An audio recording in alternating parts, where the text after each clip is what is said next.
rare and balanced view on politics in today's world. Based on facts, born of rationality, common sense, and logic, providing context on today's events. This is American Perspective with Rick Thomas. Hello, everyone, and welcome to American Perspective. I am your host, Rick. Well, we've had a couple things happen in the legal space that I want to talk to you about, mostly in California. Although there have been a couple other places that things have kind of gone, and Trump outlines a plan for Iran to retire, or resign, retire, give up, surrender, wave the white flag, whatever it is that you want to call it. And Iran comes back with, we've got a 5-point plan of our own. So if I get to those, before the end of the evening, then we'll take a look at that. And then also in the tail end, there is a trash problem. America has a trash problem, and I might get to that one too. That one's at the very, very end. It kind of depends on how much I talk about the other stuff first. Oh, but first, before we do anything at all, of course, it is down to business.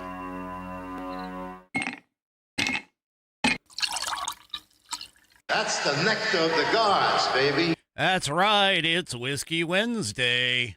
It's like Taco Tuesday, but for badasses. And tonight, I'm drinking out of the 1792 small batch Kentucky straight bourbon whiskey. And that is, of course, because it is Wednesday. You guys guess which glass it is? Can you guess? It's entirely possible. You may already know if you've been around long enough. Dun, dun, dun, dun, dun, dun, dun, dun. There it is, the True Grit Roots Network glass. That is right. There it is, the TGRN in the fantastic red, white, and blue.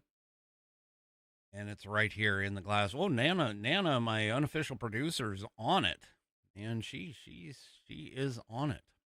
Plus, I can't forget, we have a great pet of the week at the end. You know, I haven't had this happen, but I had two entries for this week's pet of the week hit at almost the exact same time. Now, to be fair, usually I do this by a process of basically first in, first out. Meaning that if you get your entry in first, outside of the emergency ones, we keep the emergency ones to the side. But usually what I do is the first in, first out. And, so, because of that, unfortunately, one came in just mere seconds earlier. So I've got to make sure that I got to keep my rules, man. I'm a man of principle and following rules, and so that one just eked in just under the wire, just a couple seconds more. So we'll get to that one here in just a minute, and I know the two ladies that submitted are going, just tell us who it is. Nope. You're gonna have to wait. You're gonna have to wait until the end. I'm sorry, I can't do a good female voice. Anyway, let's go ahead and get things kicked off with, I think, definitely a top five of my pledges of allegiance. In fact, it might even be a top 3. I'm not sure. But it is definitely one of the cuter ones. So, Fernando. And unfortunately, I haven't seen Fernando in the chat yet. But Fernando's two little young ladies. Yes, they are up there over here in the green room. They are getting themselves ready. They're giggling and talking, and one of them's kind of a little shy, kind of quiet. Anyway, they're over here in the green room getting everything ready, so let's go ahead. If you are of mine, please stand, remove your hat if you're wearing one. Like me, place your hand over your heart and follow along with Fernando's Little Munchkins as they recite the Pledge of Allegiance. This is our Pledge of Allegiance. I pledge allegiance to the flag of the United States of America and to the republic for which it stands, one nation, under God, indivisible, with liberty and justice for all. Bye. And, of course, I thank Fernando and his youngsters for sending in that wonderful pledge, rendition of the pledge. If you would like to hear your rendition of the pledge played here on the program, all you need to do is record yourself reciting or performing the pledge in your style. Take that audio file, video file, whatever kind of file, attach it to an email, and send it off to me. Send it to fans, F-A-N-S, at AmericanPerspective.online. That's fans, F-A-N-S, at AmericanPerspective.online. And I will get you into the rotation. I have 23 of these. I'd like to get 26 by the end of 2026. So what that means I need 3 more. And if you find the files a little too big, you can utilize things like Google Drive, Box, or Dropbox to put the file in there. And then send that file, send me the link to that file, and I'll download it and get it into the program. If you use your phone, you can use the share option. That's the S-H-A-R-E option. And the share option will get you to where you can send it to fans, F-A-N-S, at AmericanPerspective.online. All righty. Well, it wouldn't be prudent for me to leave out the headline sponsor for tonight, which is none other than True Grit Roots Network. TGRN stands for True Grit Roots Network. And if you go to tgrn.net, that's tgrn.net, you'll be presented with the page that I'm showing you right now. And you can listen to one of our 2 wonderful signature channels, whether it's Walter Trout Blues Rock Radio or Dallas Moore Outlaw Radio. You can listen right through your browser right here on these 2 widgets. Pick one, hit the play button, and you'll hear it right through your browser. Now, by the way, that works on all platforms, whether it's, mobile devices, televisions, all of that other stuff. But if you want to take us and don't want to have you like the browser open all the time and things like that, and you want to take us with you, you can download our app from either the App Store or Google Play. You can go to tgrn.net and click on the buttons here. You see them here on the screen. You can click on the buttons there, and you will be able to download. That takes you right to those download pages. Or you can just search for them. Walter Trout Blues Rock Radio or Dallas Moore Outlaw Radio. They're both in the stores, so you can grab them. And if you like one, or if you like the other, or if you like both, obviously download both of them. Pick whenever the mood strikes you as to whichever one you want to listen to, and take us with you on your mobile device. You can also listen to us two, on your smart devices.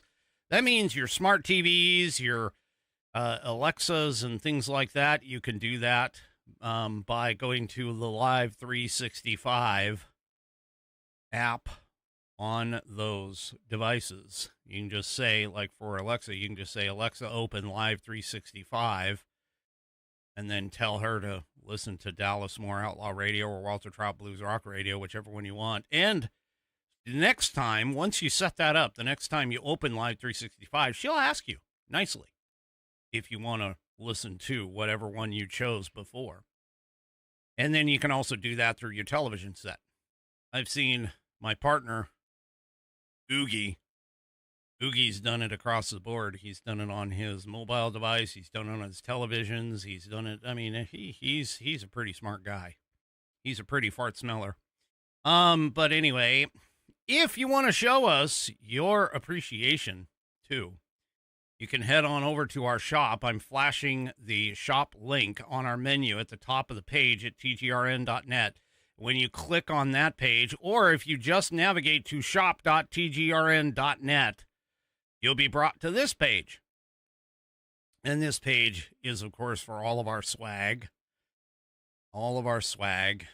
And you can go and take care of that. I was wondering if somebody was going to catch that. Bonnie, nice work. Anyway, you can go and check it out. T-shirts, hoodies, caps, they're all here. They're all here in all the logos, whether it is the TGRN logo, the Dallas Moore Outlaw Radio logo, or the Walter Trout Blues Rock Radio logo. Pick one, pick two, pick all. I don't, show your appreciation for True Grit Roots Network and our signature channels every day of the week. Pick one for every single day of the week. We got a various colors and styles available, and you can pick them all up by going to shop.tgrn.net. All right. And we do appreciate you for listening to TGRN True Grit Roots Network, based out of Austin, Texas. All right.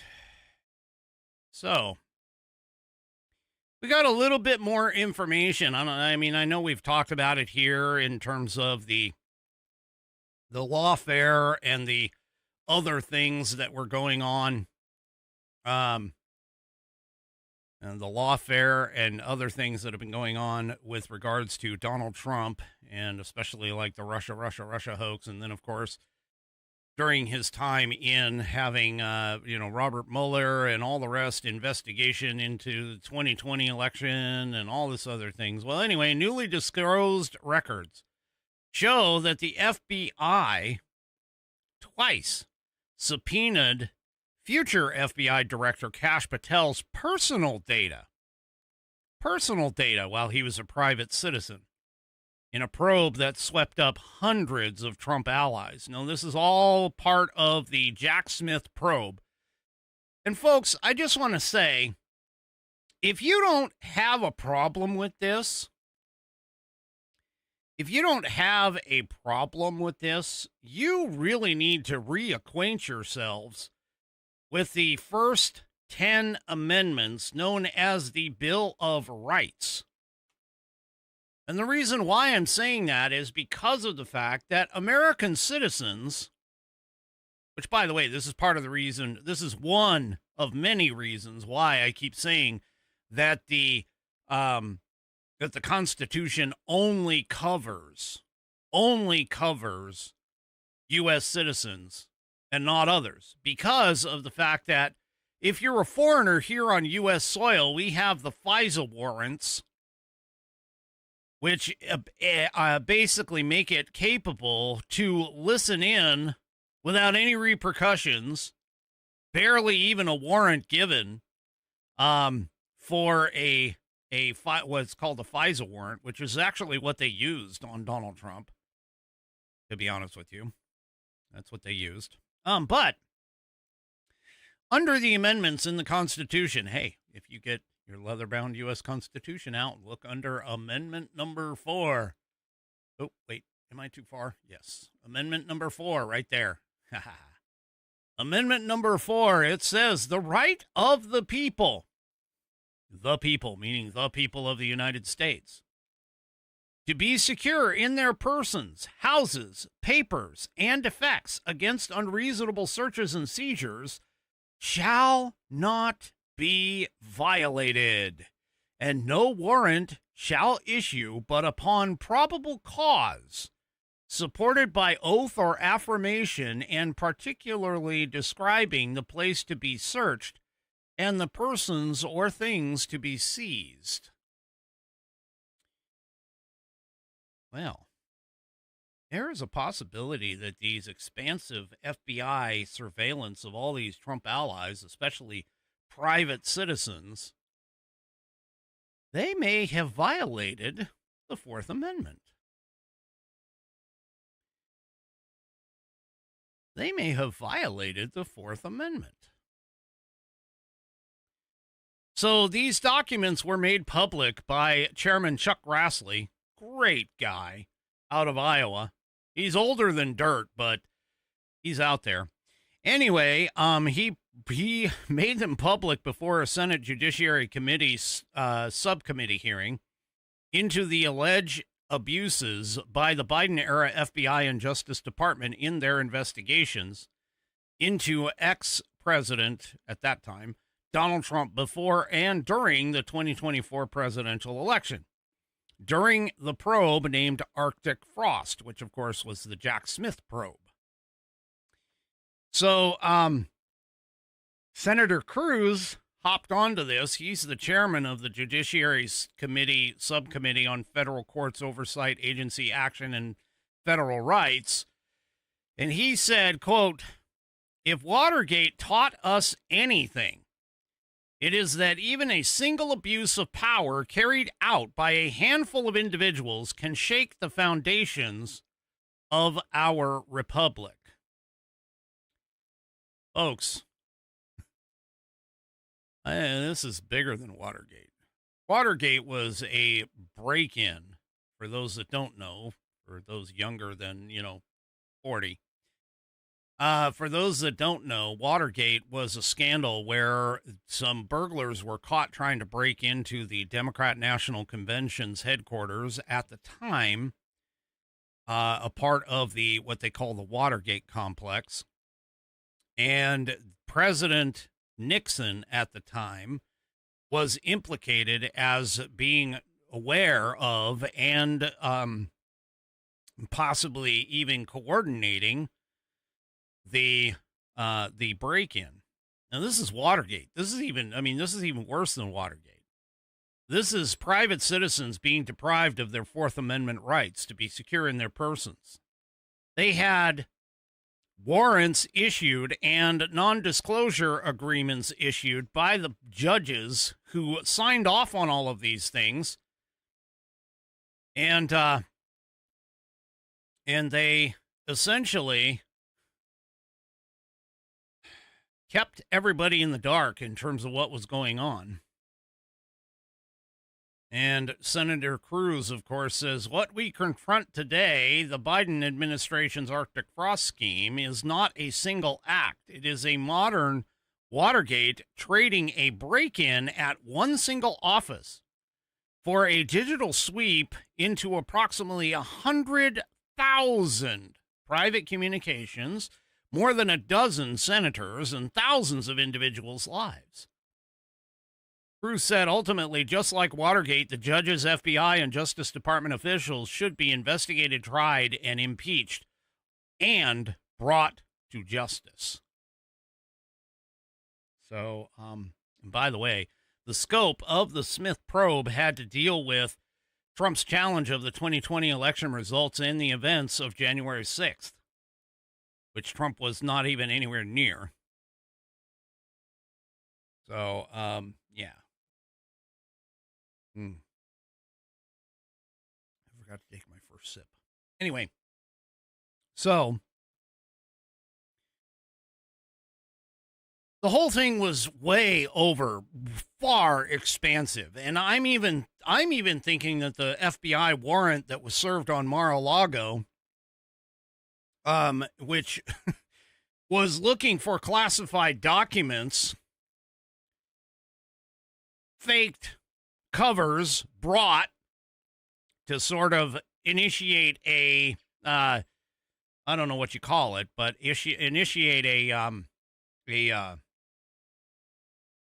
psychological operation to kind of say, see, we found it, when we discovered that they actually brought them. Okay. They brought those file folders and put them in the pictures to make people think that there were, classified documents there. Yeah. Anyway, that particular warrant seemed to be pretty general because, as I pointed out to you, in Amendment 4, it says that it must clearly state what it is that they're after and where they believe it to be. And upon attestation and swearing by the officer in front of a judge, that's where they're supposed to say, hey, this is exactly what we're looking for, and this is where it's more than likely located. So, yeah. So there we go. Our government, especially the Democrats, have been taking away our civil liberties. They tried, think about this. They tried to censure us. They took away our liberties under COVID. They tried to stick everybody with an experimental drug that they claimed was a vaccine, but they couldn't call it a vaccine because it didn't fit within the typical vaccine definition. They made everybody, or tried to make everybody, wear masks. Now they don't want anybody to wear masks, not even federal law enforcement officers. This is just incredible. By the way, that isn't the only one. Arctic frost isn't the only one that was attempted, probes that targeted Trump and his allies. Going from the summer of 2016 to January 2025, don't forget we also had Crossfire Hurricane, Round River, and Plasmic Echo. I haven't heard about Round River or Plasmic Echo much. Well, Patel has been reviewing.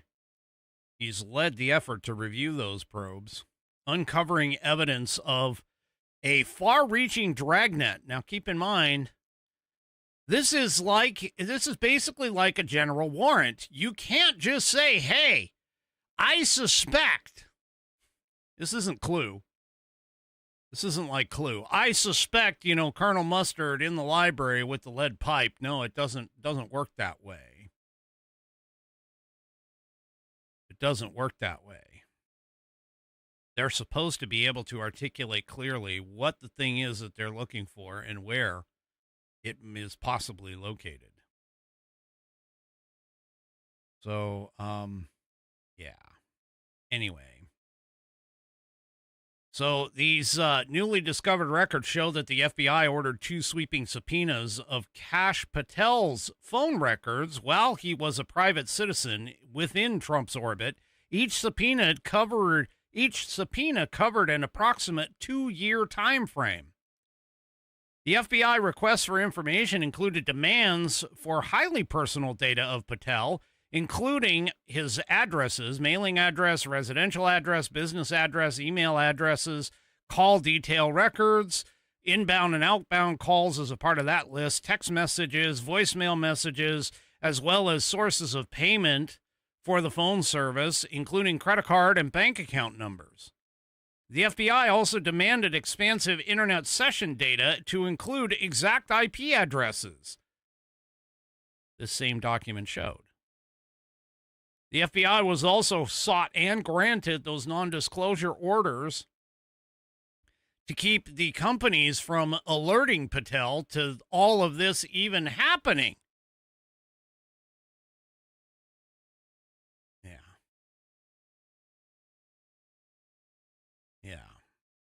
By the way, the link in the Just the News article actually has the Senator Grassley documents that you can go and take a look. And it's not just Kash Patel either.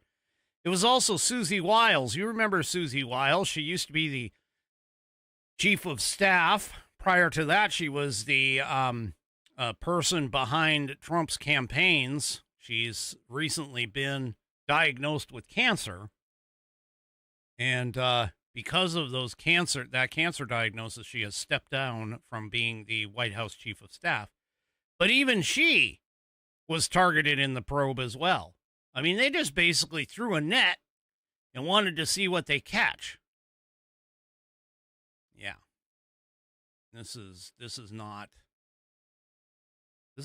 what the Fourth Amendment allows. This is not what the Fourth Amendment allows for all of this. But anyway, an unidentified lawyer told the leftist outlet Axios says, if I ever pulled a stunt like that, meaning just blanket trying to, catch anything. And apparently the FBI reportedly maintains a recording that was justified on the premise that her defense lawyer, Susie Wiles's defense lawyer, had consented to the recording. However, Wiles's lawyer issued a statement adamantly denied he ever consented to such recording or monitoring, raising the possibility of false representations were made in the attempt to obtain all of these in the court orders. See, this is what I'm talking about in terms of that Fourth Amendment right. They have to attest that they, under penalty of perjury, they know that this is what they are looking for, and that they are very, very certain what they are looking for and the most likely place where it is. Place or places. Now, apparently, an unidentified lawyer told Axios, let me get back to that, says, if I ever pulled a stunt like that, I wouldn't and shouldn't have a license to practice law. So, there you go. And this includes, by the way, things like wiretapping. I mean, they have to have a warrant in order to wiretap things. Ladies and gentlemen, I mean, this is pretty much the leftist lunatic Democrats taking vast liberties with Americans' civil rights just because of their association to Donald John Trump. And you want to trust these people? You want to entrust these same people to our government? Yeah.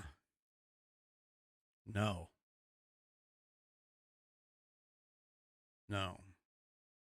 I don't think so. And by the way, this is worse than the GOP had initially put out. This is worse. Much, much worse. I mean, this is ridiculous. Total ridiculousness. By the way, you want to know who was one of the judges that allowed all of this? Well, the NDOs were issued by Magistrate Judge James Mazzone and then Chief D.C. District Judge Beryl Howell.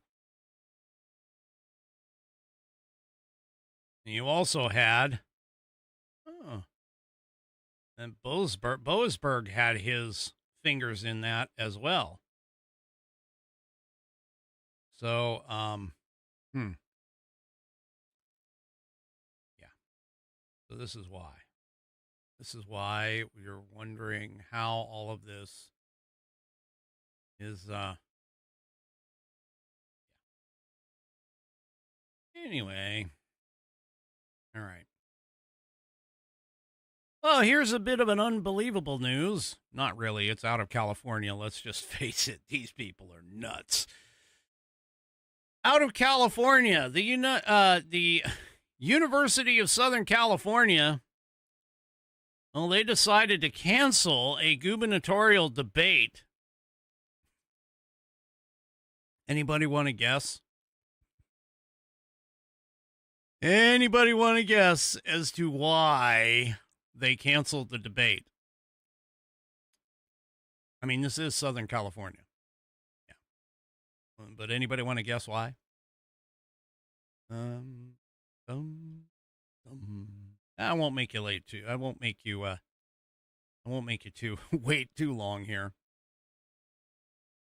Pretty much the reason being is because, well, there weren't enough candidates of color who actually qualified.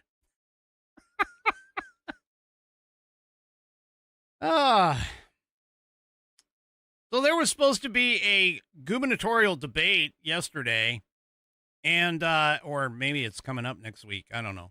Anyway, I can't. The article doesn't tell me what date. It just says Tuesday. So anyway, the University of Southern California canceled the gubernatorial debate after facing fiery criticism about excluding every gubernatorial candidate of color. Now, the university keeping 24 hours before it was set to take place because of the controversy. So, yeah. Here's the thing. No candidates were disqualified because of their color or their gender. They just plainly didn't make the cut because they didn't meet the USC's viability criteria, which their viability criteria is a combination of poll numbers and fundraising numbers. So, yeah. So basically, if you're not gaining a bunch of money, if you're not able to raise a bunch of money and you're not doing well in the polls, you're not going to be asked to this gubernatorial debate. Doesn't matter what your skin color is, what your sexual orientation is, what religion you are. Doesn't matter how old you are. None of those other things matter. They do it off of two criteria, which it to me is like probably the two or potentially two most shall we say fair ways of doing it.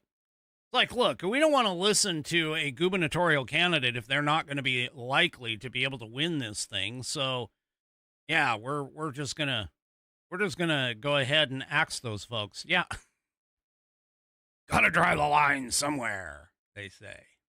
Yeah. So anyway, a number of the ones who didn't make the grade urged their fellow candidates to boycott the event, which of course set off the firestorm. GOP candidate Steve Hilton, who is leading the race in many of the polls, by the way, he was a little disgusted. He's like, California Democrat incompetence strikes again, heading to L.A. for tonight's debate, which has just been canceled because low-polling Democrats whined about being excluded. Democrats always put the political insiders ahead of the people. We are done with these clowns. Now, here's the thing, and keep this in mind here. There's a huge field, okay? But California has a top two system where the top two who win the primary, it's not like the top two Democrats or the top two Republicans. It's the top two, period. So if the entire state votes for two Republicans and they get them the vast majority of the share of votes, okay, that is where the top two go on to the general election.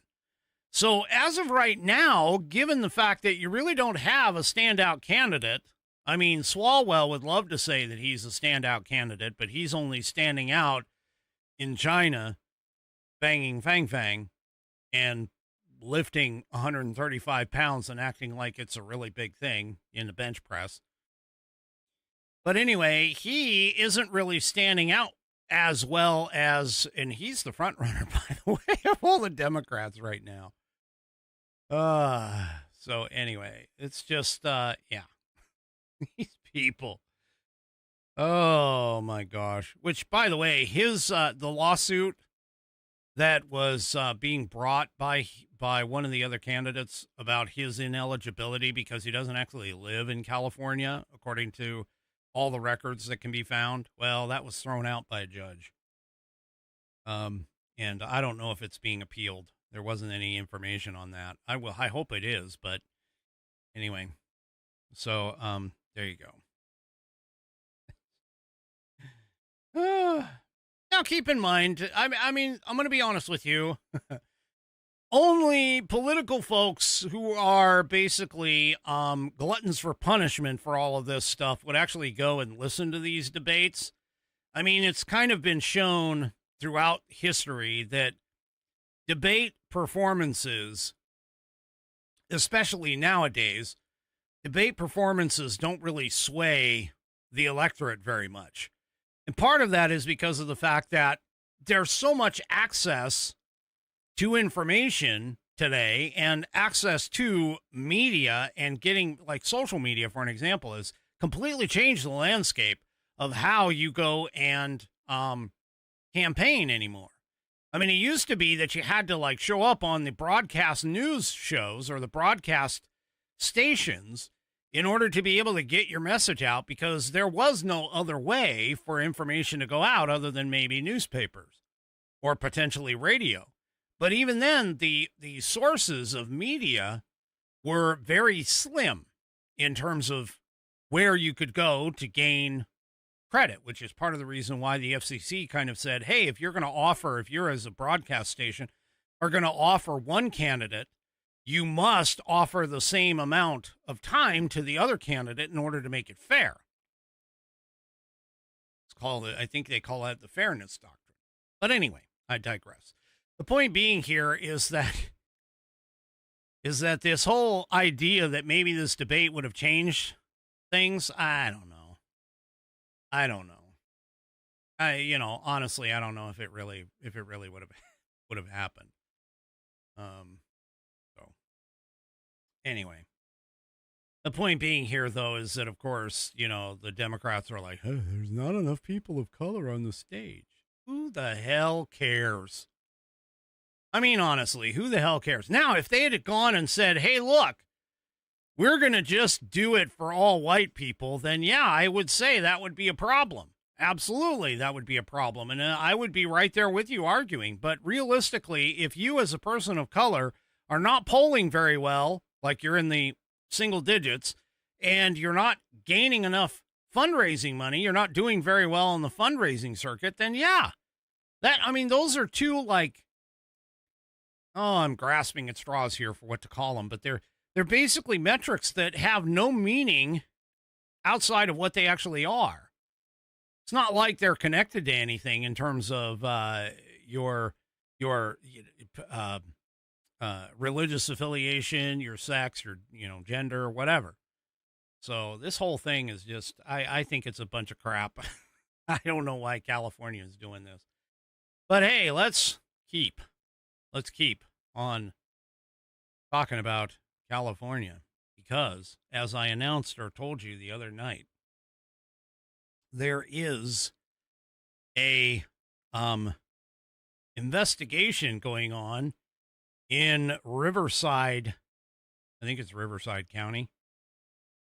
And the special election with regards to having Prop 50 passed. Now, to catch people up again, Prop 50 is it was the referendum that passed that allowed California to gerrymander their maps to favor Democrats even more so than what they already had. It was a direct reply to Texas being court ordered to redo their maps. And anyway, so here we are. We have a potential Riverside County, the Riverside County Sheriff, who ironically is running for governor himself. I think he's in number 2 or maybe number 4 position. But anyway, he went and seized the elections for the Riverside County, because according to him, there was about, a rough number of like 45,000 additional ballots in the county, like more than registered voters. And so they're trying to figure out what the hell happened. And this was because of a advocacy group, an election integrity group, had called attention to this. And so anyway, the Riverside County Sheriff's Department decided, hey, I'm going to go ahead and we're going to grab Chad Bianca, I think is his name. Bianco. I keep thinking Bianca is a woman's name. But anyway, Chad Bianco seized the ballots from the November 2025 election, and he is looking into this. Well, the state AG, Rob Bonta, sued to try and quash this investigation. You got to wonder, why? Why? Why would the state attorney general try to quash the sheriff from essentially doing his job? Well, the good news is there actually is an intelligent judge. I'm sure they're very rare in California, but there is an intelligent judge down there because, well, the judge said, no. So the California Court of Appeal has denied Rob Bonta's emergency effort to shut down that investigation.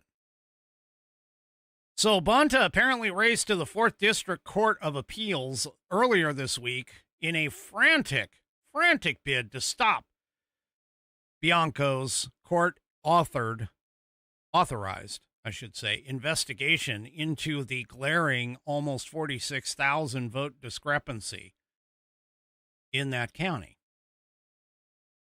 Now, keep in mind, if this comes back, I'm just going to say this, if this comes back as being true, meaning that there were additional ballots filed in Riverside County, and it can be proven that these ballots are fraudulent, what do you think this is going to do for the entire state, as well as for Proposition 50, which the Democrats have been counting on in order to try and hold the House, or hold their position in the House and not lose even more seats in the House? So, yeah. Now, according to county records reviewed about the sheriff's probe, there was only 611,428 ballots actually cast in that special election. Yet the officials certified a staggering 657,322 votes, creating a massive, glaring, and questionable gap. So, again, what is California hiding here? Now, here's the thing. You know, a lot of people look at these things and they think, oh, okay, plausible. It could be just a one-off. But I don't think so. See, just like all of a sudden a whole bunch of ballots showing up in the middle of the night in certain swing states that were 100% going to Joe Biden back in the 2020 election. 100% going to Joe Biden, when every other batch of ballots that had come in during the day were a 60-40 split or a 55-45 split. The probability of that statistic going from a almost 50-50 split or something close thereof to a 100%, everything in the batch going to one candidate, the probability of that statistically is near zero. And yet, that is exactly what happened in many, many counties across this country back in 2020. And you sit and you wonder, you know, the leftists are like, oh, no, it's the most secure election possible. Yeah, I don't think so. And it's things like that, if you've heard of the phrase, where there's smoke, there's fire. That's why we need to have an investigation. And realistically, if you go and investigate and there's nothing to it, okay, fine. What have you wasted? You did an investigation, you discovered that there was no issues, and everything's cool. Kind of like this whole, you know, voter fraud, illegals voting in elections. Why? Why would the Democrats be saying, hey, you know what? You don't need to look at that. Don't look here. Look here. Look at this hand. No, don't look over here. No, look right here. Look right here. That over there, you don't need to see. It's right here. So, yeah. Yeah. And as Jarhead 13 points out over on Rumble, points out about how the ballots coming in the middle of the night, 100% for Joe Biden when every other batch was separated or split in some fashion. He says, we had that happen here in Pennsylvania. Biden ballots trucked in with no down ballot selections. And he says, thank you, Josh Shapiro. Josh Shapiro is the governor of the state of Pennsylvania. But anyway. Yeah. So, yeah. Chad Bianco, of course, called him out on X. And he goes, our embarrassment to law enforcement, Attorney General Rob Bonta just filed an emergency writ with the Court of Appeals to stop ballots from being counted in Riverside County. Why in the world would Rob Bonta want the count stopped? Unless he is afraid of what that count would uncover. Well, it's not just election fraud that's a problem in California. See, Minnesota had its own thing with the daycares and the possible something like $9 billion, yes, that's with a B, $billion being taken from the federal government and state funds.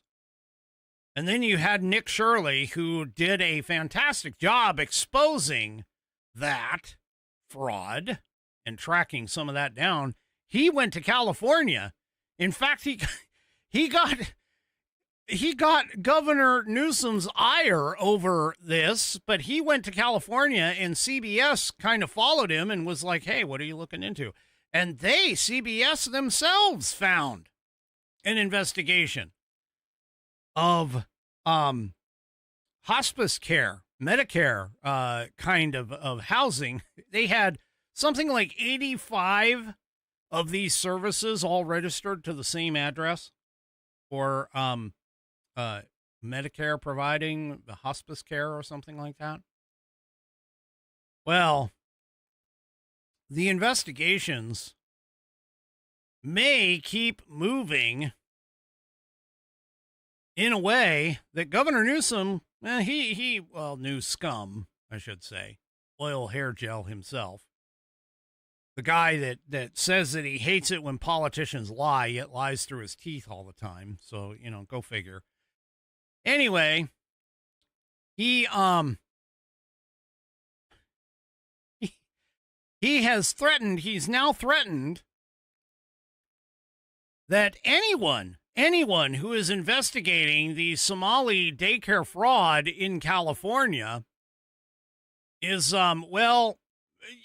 you shouldn't be investigating it. And he's threatening arrest. Now, his position is, it's fine to investigate fraud everywhere else. You just can't investigate it when Somali Muslims do it. Oh, really? Really? Is this kind of like your thing where, hey, it's okay for every other fast food joint,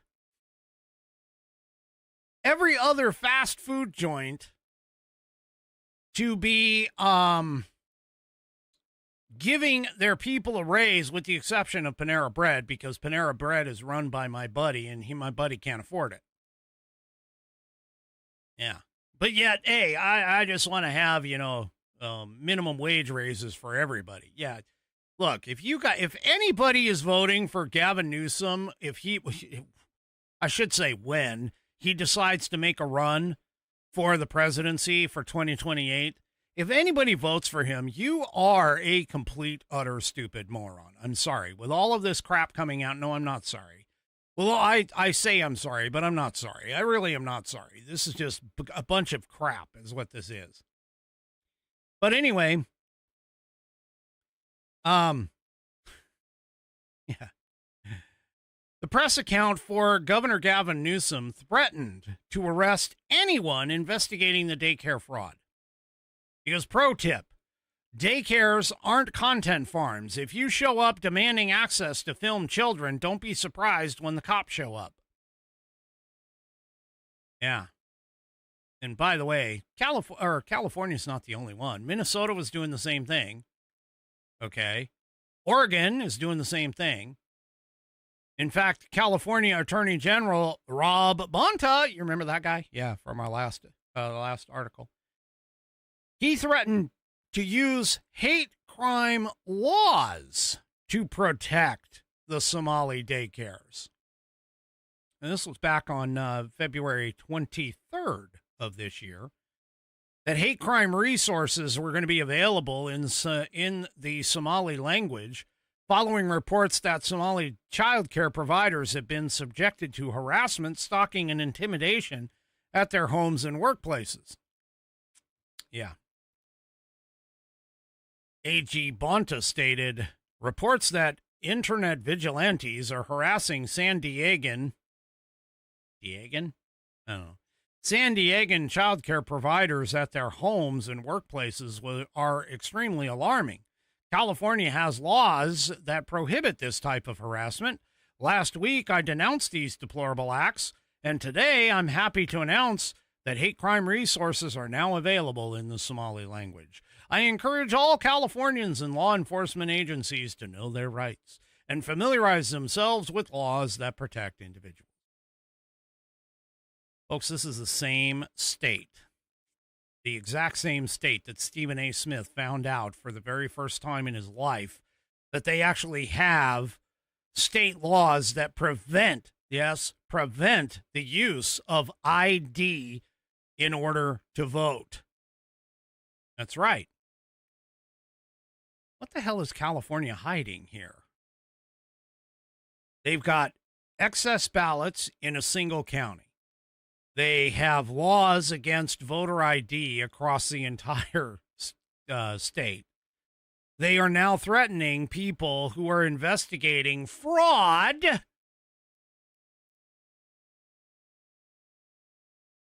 in California. Yeah, they're trying to hide the grift. So that's what they're trying to hide. I mean, if you really want it, that's the honest truth. They're trying to hide the fact that they are attempting to stay in power. The Democrats themselves are attempting to stay in power.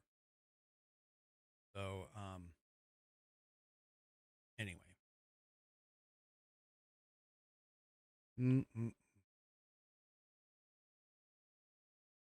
Well, just remember, we still have something like 2.5 years left on Trump's term. So when you go out to vote in this midterm election, if you want to have this stuff to continue to be discovered, all I'm saying is go out and when in doubt, vote Republican. That's all I'm going to say. Just get over there, get over to your polling place, do what you have to do, and when in doubt, vote Republican. Don't vote for these Democrat idiots. Seriously. All right. Let's see here. Let's talk. Let's take a quick break before I move on to my next item on the article chain here. So let's talk about Rumble Premium. You've probably noticed that Rumble is growing fast and it's not slowing down. They're building a real alternative to big tech that puts creators first and actually protects free speech. And now there's Rumble Premium, which is an easy way to upgrade your experience. With Premium, you get ad-free viewing across the platform. No pre-rolls, no interruptions, just the content that you came for. Plus, Premium members unlock exclusive content like bonus videos, behind-the-scenes drops, and more from your favorite creators. Right now, Rumble is offering $10 off an annual subscription. All you need to do is to go to rumble.com/premium. That's rumble.com/premium and use the promo code STUDIO at checkout to receive that $10 off the annual subscription. Go to rumble.com/premium Use promo code STUDIO at checkout to get that $10 off the annual subscription. No ads, more freedom, and content that you actually care about. That's the deal. Once again, go to rumble.com/premium and use the promo code STUDIO at checkout to get $10 off your annual subscription to Rumble Premium. All right. Well, if you think stupid DAs only exist in places like Minnesota and California, nope. But I guarantee you, if you look at the states and you go, oh, that's a blue state. Oh, that's a Democrat-run state. That's a blue state. That's a Democrat-run state. Yeah, you're probably going to run into another idiot. And this one definitely is an idiot. So apparently the Philadelphia district attorney, his name is Larry Krasner. So Larry Krasner decided to make a visit to the Philadelphia International Airport. And while he was there, he threatened to jail federal immigration agents who are currently deployed there and across the country to assist with the TSA. These officers were deployed to Philadelphia and at least a dozen other airports as part of a federal response to the TSA's staffing shortage during the Democrat-pushed Department of Homeland Security shutdown. Now, nearly 20% of the TSA officers in Philadelphia itself have called out for shifts, and that's forcing checkpoint closures, which contribute to longer lines. Now, ICE agents are continuing to support the airport operations nationwide, but this idiot, he's a district attorney in the city of Philadelphia. This idiot goes there and he goes, we're going to go ahead and tell you that this is how this works. He goes, you commit crimes within the jurisdiction that is the city and county of Philadelphia. Well, I prosecute you. No, the president cannot pardon you. Yes, I will put you in handcuffs, and I will put you in a courtroom, and if necessary, I will put you in a jail cell. Now, there's only one problem with this. There's a couple of problems. Problem number one, well, yeah, he is right. The president can't pardon. But there's this thing known as qualified immunity, which, as you know, last night I told you the Supreme Court upheld. They upheld qualified immunity because the case that was brought before them questioning that was basically thrown out on the fact that, no, you can't prove that this person, in this case, a protester, had their constitutional rights violated when they were protesting illegally and got arrested. That protester also got hurt while they were arrested because of this thing known as, resisting arrest, maybe. Not like as in physical assault, but like going limp, not listening to instructions, things like that. Okay. Now, the funny thing is, he goes there with all this bravado, all this incredible amounts of, oh my gosh, I'm going to arrest you. I'm going to put you in jail. You break the law here. I am the law. Gosh forbid there'll be nobody that'll help you. And there's only one problem. When asked, hey, can you give us an indication? Can you give us an example? Can you give us anything that would tell us that you yourself have issued this or you've heard reports of this? Well, guess what? He didn't point to any incidences involving ICE agents at the airport. He didn't point to any arrests. There were no complaints. And nothing in terms of any kind of investigation that has been tied to their presence there. Basically, what he was doing is he was using this press conference to attack federal immigration enforcement, like all these dumbass Democrats do. And, Doughboy Pritzker attacked the Trump administration. Now, Krasner did call the current deportation policy immoral, which I'd like to ask him, what do you think the deportation policy has been for the last 10 or 15 years? Because that's the truth. The deportation policy has been the same. And Tom Homan even said that. And Tom Homan has something like, 10, 15 years working for different presidents. He's like, policy hasn't changed. What's changed is we've started enforcing policy. See, that's the problem. The Democrats are pissed. These leftist lunatic Democrats are pissed that all of a sudden somebody decided, hey, I'm going to go ahead and enforce the laws that are already on the books. So, yeah. Anyway. Now, he continued to blame the deployment on the White House, arguing that the ICE agents were at the airport harming Philadelphia economically and deterring international travel. No, he's... Oh, this guy's an idiot. If he comes up for re-election again, I'm telling you, folks, if you're in Philadelphia County, get rid of this retard. I mean, just get rid of him. Seriously. Just get rid of him. Anyway. Now, of course, he showed his colors by blaming Donald Trump for the shutdown, even though it's Congress. I don't know how you can blame a president for shutting down the government when the power of the purse resides completely within Congress. And as of right now, it's the Democrats that are dragging their frickin' stupid ass feet because they want these unattainable requests for revamping ICE. Which is bullcrap. Anyway. Yeah.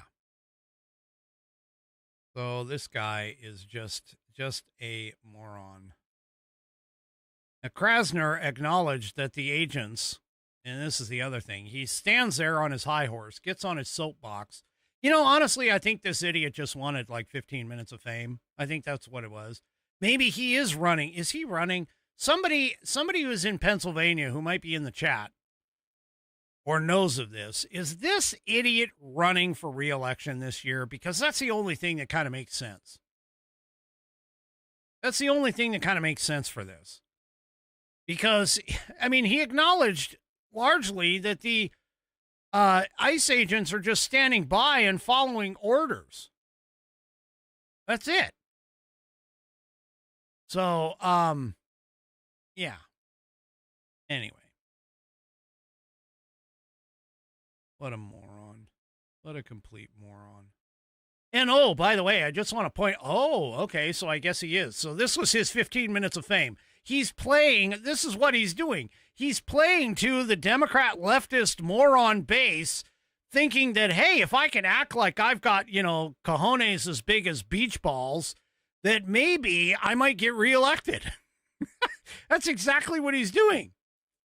I can almost guarantee you that's exactly what he's doing. Oh, my Lord. These people are like a freaking open book. It's so easy to read them. Once you know, you can never unsee it.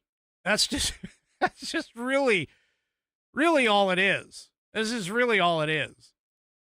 And, yeah.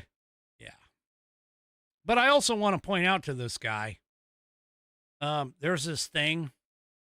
It's known as the Constitution right here. The United States of America. Okay. Constitution. Constitution does two things to this idiot, or for this idiot, or against this idiot, however you want to look at it. Number one, immigration is 100%, as has been supported by case law across literally decades, is 100% in the purview of the federal government. End of story. Item number two. There's this thing in the Constitution known as the Supremacy Clause, which basically states that if a federal law conflicts with a state law, the state law is irrelevant. Yeah, these people, I'm telling you, they're just, this is, I swear some of these things are known as extinction bursts. These people are just freaking out over all of this. They're freaking out over all of this because they know that that the jig is up. If we can actually get things like the SAVE Act passed, if Congress, or not Congress, if SCOTUS actually overturns the idea of mail-in balloting, being able to be counted at sometimes up to 30 days after Election Day, if they can overturn that crap, if SCOTUS can also overturn the use of race in redistricting actions, okay, and if SCOTUS can actually define birthright citizenship as, hey, historically speaking, it's more than just being dropped on American soil, that you actually have to have some sort of a national tie, which is all the way across the board, has never changed in history. I mean, that was one of the arguments. That was part of the arguments of the 14th Amendment, was like, hey, how can we can't just say that anybody born here is a citizen. That's ridiculous. Because that covers everybody. That covers foreigners, aliens, Indians, which we don't recognize as American citizens anyway. I mean, that was all included in the congressional debates on the 14th Amendment. They were even talking about the Chinese out in California. Yeah. So anyway, what a moron.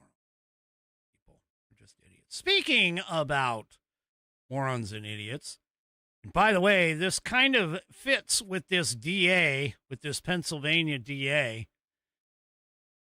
I don't know if anybody's watched some of these. I try to keep up on a lot of this, but I got to tell you right now, if you're in this kind of a space, man, there is just so much information, so much stuff happening. It's really hard to keep up. But in this particular case, when it deals with immigration, I got to tell you, this is really exciting. I am loving this because of the fact that I am finding, not that I really necessarily want to pat myself on the back, but I am finding that my interpretations of a lot of things, yeah, they're right. The Eighth Circuit Court has ruled that, federal power to detain migrants doesn't just happen at the border. See, one of the arguments that the Democrats have been making is like, hey, okay, you see somebody crossing the border, they're crossing it illegally. Of course, that makes sense. You can detain them, you can send them back. That makes sense. But if you do like what Biden did, which was catch and release, well, moving beyond the border means that you, meaning ICE or Border Patrol, no, you guys can't detain these people. Once they're in the interior of the country, you guys can't hang on to them. Really? We can't, huh? Well, according to the Eighth Circuit Court of Appeals, who issued a ruling yesterday,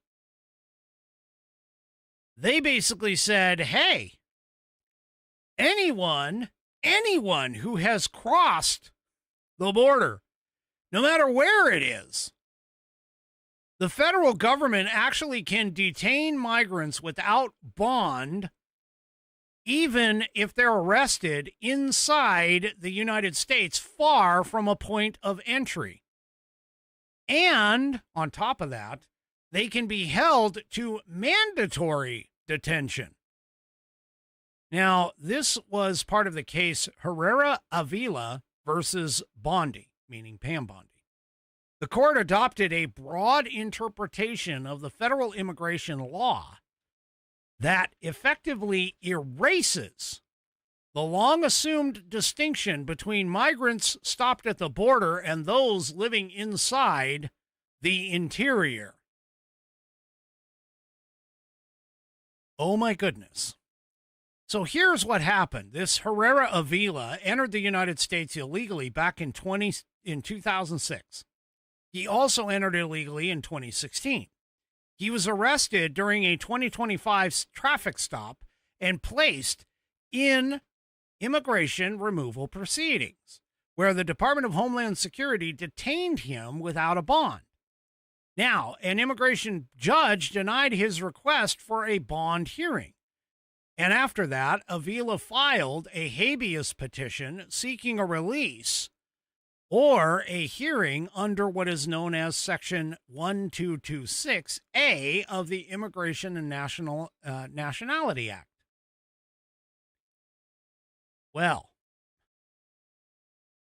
the district court originally granted him relief, concluding that Section 1225B,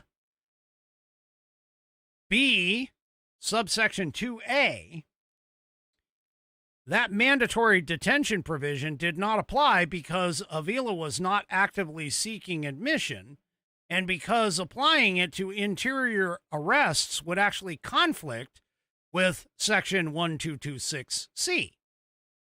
So the district court ordered the government to release him or provide a bond hearing, which of course was appealed. Well, the Eighth Circuit reversed that decision, holding that any non-citizen present in the United States without having been lawfully admitted is subject to mandatory detention without bond under Title 8 United States Code, Section 225, subsection B, subsection 2, subsection A. So they're calling into question the statutory language and whether or not the applicant for admission is also an alien who is, quote, seeking admission. So, yeah. Now, keep in mind, this particular order or decision is concurrent with the same conclusion that the Fifth Circuit reached recently. In another case, Mendez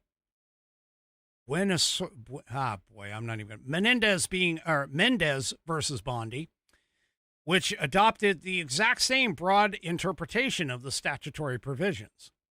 Now, in contrast, the Seventh Circuit recently signaled some skepticism in the reading of their case, Nava versus the United States Department of Homeland Security, though it did not squarely address the issue in its opinion. So what happens, I know that my Whiskey Warrior P1s know this because I've talked about this in the past, but what happens when circuit courts have differing opinions? Well, it's pretty much a guarantee that this is going to show up at the Supreme Court. And so we're going to have fun watching this one because, again, here we go. We have people who seem to think that, hey, just because an illegal alien crosses the border and is here in the United States, that they have a right to stay here.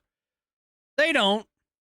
If you crossed here illegally, you should be deported. That's the way the law is read. That's the way the law works. So, anyway. Yeah, it's a safe bet that this is going to end up at the Supreme Court. All right. Take just a second. I'm going to refresh myself here with my whiskey.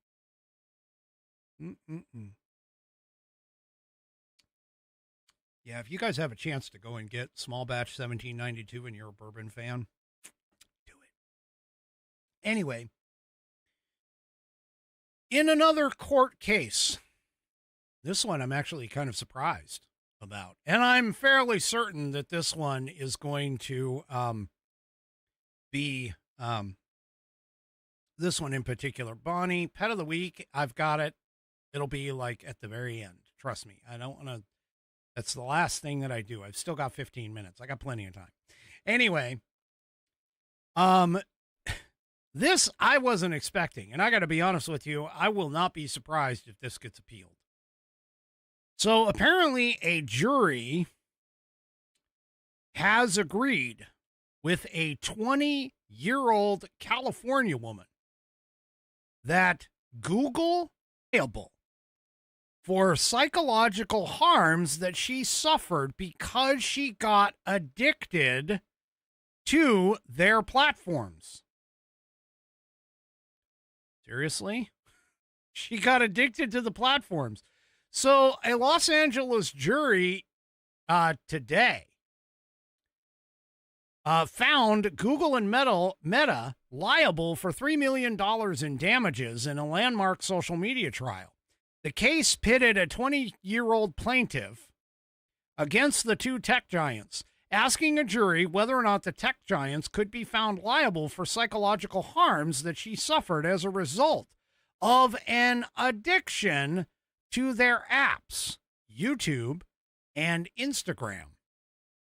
Now, of the $3 million in damages, Meta was ordered to pay 70% and Google 30%. The jury also determined that both companies had acted with malice, oppression, or fraud, meaning that they may be subject to further punitive damages. Now, attorneys for both sides will later begin presenting evidence during the punitive phase. The verdict, which came after 9 days of deliberation, has set the stage for thousands of other related lawsuits to be brought by parents, children, school districts, and attorneys general across the country, offering the first blueprint for how to argue such claims and for what damages might be sought. Yeah, I caught that 3 Chevy. Oh my gosh. You guys. For those of you on the audio portion of the program, my chat is saying, wait, we're addicted to American perspective. Does that mean we can sue for damages too?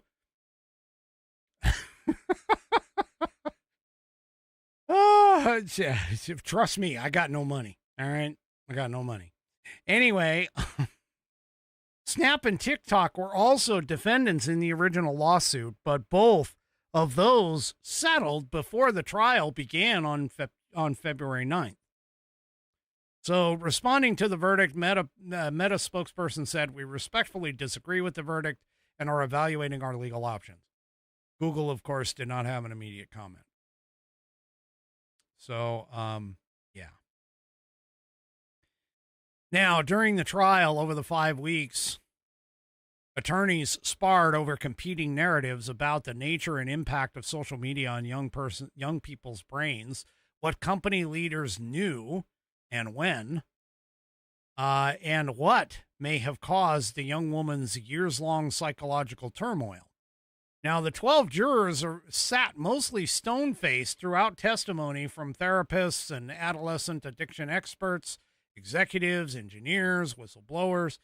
They watched lawyers and experts pick apart her lengthy medical records and sensitive family history, debating whether or not her mental health struggles were likely caused or worsened by social media addiction or by a general disposition to mental illness, chaotic family life, etc., marked by neglect and abuse. The plaintiff testified that she began using YouTube at age 6 and Instagram at age 9, and soon developed anxiety, depression, body dysmorphia, and other disorders. But she was hooked at times spending 16 hours a day and returning even after incessant bullying, she said. Now, 9 out of 10 U.S. teens use YouTube. 73% of those say they use it daily, according to a 2024 Pew Research Center data. Worldwide, YouTube is the most watched app. No, Rumble should get there. Anyway, followed closely by Instagram, with both being estimated to have between 2 billion and 3 billion users. Can you just imagine what would happen if this case actually goes all the way to the Supreme Court and is upheld all the way across the board? Could you imagine what would happen to, for an example, the porn companies? Oh my gosh. There are so many young men in America addicted to porn now. At least that's what I've been hearing. But could you just imagine all of that? Oh, my Lord. Yeah. Anyway. Now, the case narrowed and focused on only one design and operation, features like infinite scroll, beauty filters, and the company's proprietary algorithms rather than third-party content that is actually hosted on the platforms because of the broadly protected information, or those are broadly protected by the First Amendment in Section 230 of the 1996 Communications Decency Act. So, yeah, given that, I don't think you guys could sue me for American perspective. Anyway, all right. Well, that's just fun. All right. Last thing that I'm going to discuss real quick, and then we'll get to the pet of the week. The U.S. sent a 15-point plan to end the war with Iran. Trump says that the regime has agreed to scrap the nuclear program. Now, I don't know who he's talking to. We have no idea who he's talking to over there. But the 15-point plan was sent over. And, yeah, the 15-point plan includes things like disabling existing nuclear capabilities, commit to never pursue nuclear weapons, no uranium enrichment, must hand their stockpile of enriched uranium over to the IAEA. Let's see, what else? The Natanz, Isfahan, and Fordo nuclear facilities must be dismantled. I thought they were destroyed in the Operation Midnight Hammer. But anyway, the IAEA has got to be granted to full access.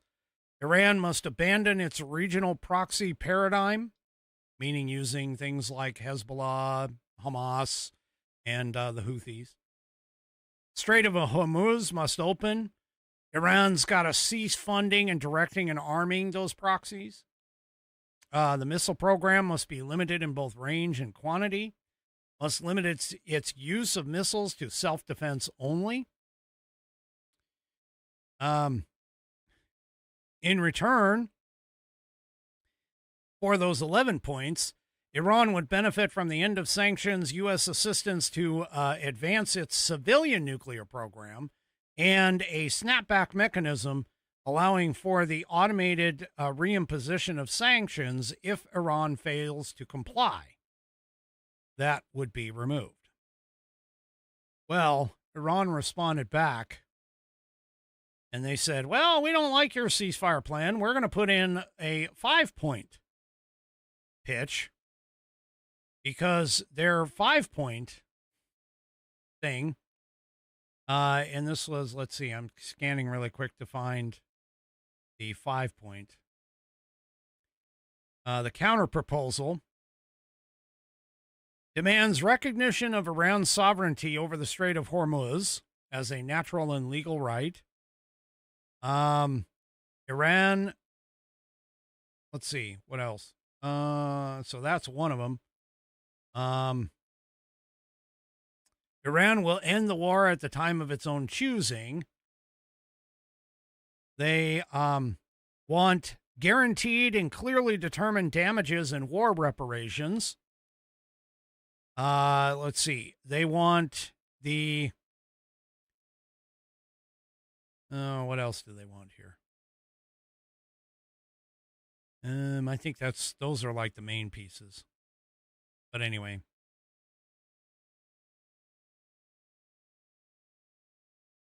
Let's see, what else is here?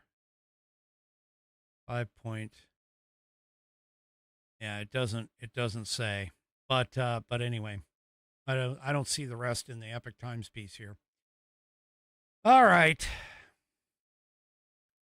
Anyway, so there you go. Point, counterpoint. So there you go. Oh my gosh. Anyway, all right. Well, let's go ahead and move on since everybody wants this. Let's go to tonight's question. Not question. Pet of the week.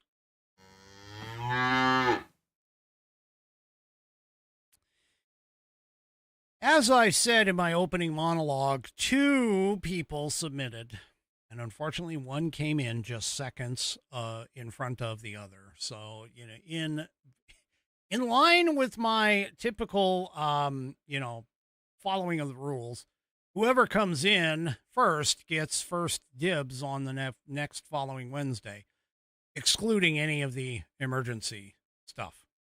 Now, that being said, tonight's submission comes from none other than Bonnie. Now, you guys know that Bonnie has a puppy called Landon. And Landon, every once in a while, I call out and I say, who's a good boy? Hello, Landon. Who's a good boy? And occasionally we'll get tail wags or whatever. Bonnie will tell me that tail wags happen and those kinds of things. Tonight, Bonnie would like to share with us that he's the fur whiskey warrior. His name, of course, is Landon Elvis. And apparently he went in and got a yearly checkup. Now, Landon is a pretty big boy. And I say that only because of the fact that he is 90 pounds. 90 plus pounds. Holy crap, that's a big dog. But there he is. And he received a reward because of the fact that everything came back looking good.